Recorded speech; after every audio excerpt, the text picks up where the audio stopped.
2 of How to Paint Your Wheels, Professional Products, Professional Results. We are not going to be using any of this stuff today. We are only going to be using professional automotive paint for our operation here, and I just want to give a shout out to the company I buy my supplies from, which is Another Option Paint and Body Supply, which you can get a hold of them on the internet at anotheroptionpaintandbodysupply.com. Darren and Andrea are the owners of that company, and Darren has a YouTube channel. It's www.youtube.com/VWDarren, D-A-R-R-I-N. Darren can answer any question you have about paint, whether it's about the brand that I've bought or any other brand. I know over the years he's shot just about everything. I think the gentleman has painted, when he was in production, was painting about 14 cars a day. So he's got a massive pile of experience, and he's more than willing to share that experience with you if you're having any trouble or if you just have general questions. They'll also hook you up with paint. They can ship across the country as far as I know, and I think they even ship into Canada. So let's get started and let's take a look at the materials and how those are going to go together to help us paint our wheels. Let's talk very briefly about paint and supplies. This is the epoxy that is on the wheels now, MP480. It's a Matrix brand product, and this is the hardener that goes with it, MAV420. This is a gray primer. You can get it in all sorts of different colors from Matrix. This is the base coat that's going on there. It's Gecko Green Metallic. This is their MPB, which is their premium base. The MPB from Matrix is a carbon copy of Deltron 2000 from PPG.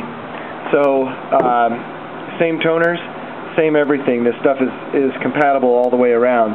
We're going to use the High Solids Clear. This does not leave an OEM orange peel. This is a very smooth finish, very good stuff, MS42, and we're going to use MH005 hardener today, which is just their normal hardener. Your actual paint area, I am not a neat freak.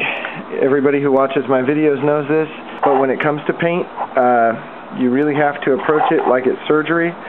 So we've got our paint gun over here in a stand with a filter ready to go, our mixing cup, our paint. So that's our base coat. I've got my clear coat over here waiting in the wings. I've got a respirator. I'm rubber gloved up, and with base coat you don't have to worry as much about the rest of your body, but when you're shooting clear coat with the hardener, the isocyanates, you want to wear as much clothing, I guess, to cover up your skin. You don't want any exposed skin. So I'm not painting in a paint suit today because we're so small volume, but I am going to be wearing pants and long sleeves. I also have a hood and the respirator, and I'll probably wear glasses just because I don't like that stuff in my eyes. Okay, when it comes to paint, like I said, I like my area to look like I'm getting ready to do surgery, at least where the paint is. And I'll kind of explain it this way, and this is somebody else's words, my adaptation. Paint can be a very, very beautiful thing. When it's coming out of the gun, it just almost makes your jaw drop. It's so cool to see a metallic getting atomized and then landing on your piece of work and all this stuff. It can be the most beautiful thing in the world, but when it rears its ugly head and has a problem, it can be the most fearsome beast that you'll ever deal with. And it's very, very stressful when that happens because you spend a lot of money and a lot of time getting your parts ready to paint, buying supplies, and all of this stuff. I've been working since, what did I say, 8:30 this morning. It's 1:30 now. I've taken about a 45-minute break in there, and this is just for wheels.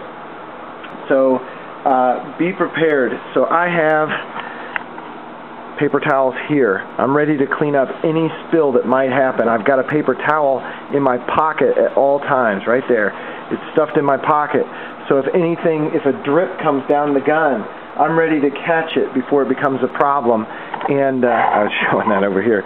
If a drip comes down the gun, I'm ready to catch it and solve the problem.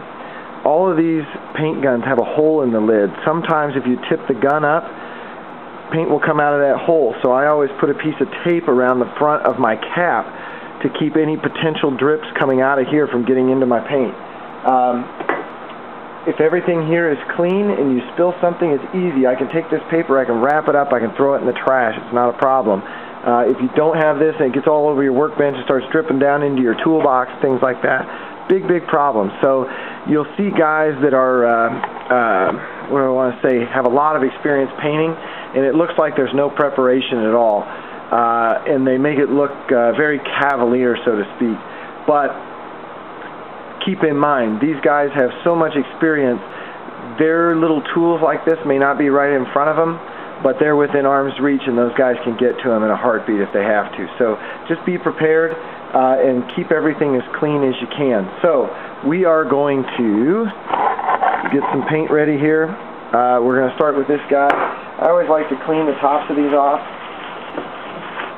in case there's any dirt or dust that's settled down, and we'll give it a good shake.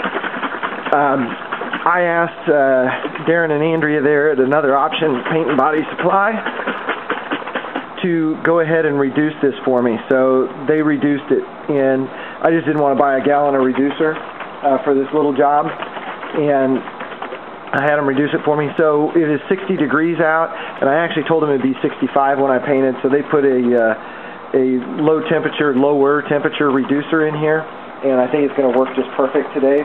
If it was 80 degrees outside, I'd have to think about doing something different. So here we go. We'll open this up. I've already taken a peek at this color before, and I held it up to my car, so let's do that real quick, guys. So there's the color, and there's my car. When I held the PPG paint lid can up to this one, it looks identical, so I know the match is going to be pretty darn good. These go on the wheels, they don't attach to the car, so as long as the match is real close, I think we're good. So we'll give that a stir with these metallics. Yep, you can feel it. See that? A lot of the heavy stuff sinks to the bottom, so I'm going to spend some time stirring this up to make sure I've got everything in there, all the goodie off the bottom and into the paint. I'm glad you could join me for part 2 of this series, and I hope you enjoyed what you saw, and I hope you can join me for part 3, which will cover painting techniques. So we'll see you there.